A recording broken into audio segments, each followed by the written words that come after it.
Helen Hunt Jackson was born in Amherst, Massachusetts in 1830 and grew up surrounded by enslaved servants in her household. Helen Hunt Jackson was a poet, novelist, and essayist that advocated for the Native American rights to support for more improved treatment of natives by the U.S. government.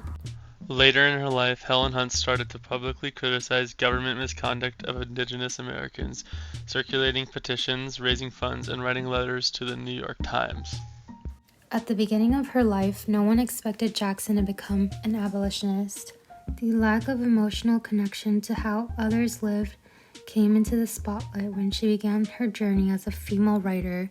She was confined to writing gender role topics, and she began to see the divide and lack of equality in the world. She was mentored by Colonel Higginson, who was deemed as a notable and progressive U.S. figure as he stood beside soldiers in the Civil War and abolished schools that separated colored children from white children. She had also advocated for women's suffrage. She yet then attended a lecture held by Ponca Chief Standing Bear and Bright Eyes, whom were focused on bringing attention to the mistreatment of Native Americans by the U.S. government. During these lectures, she learned the truth behind the false narratives the U.S. put onto Native Americans. After hearing Standing Bear's story, Helen Hunt spent the next years of her life helping change Native American policy reform.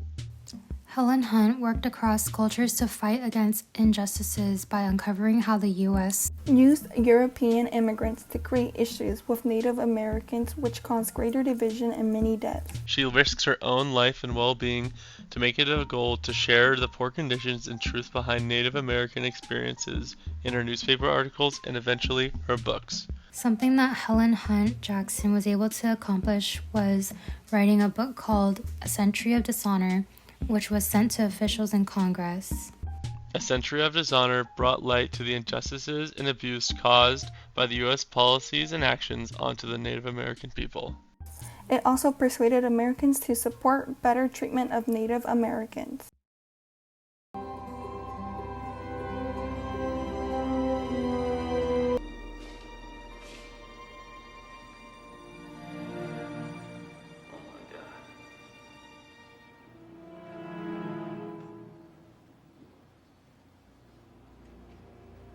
Looks right.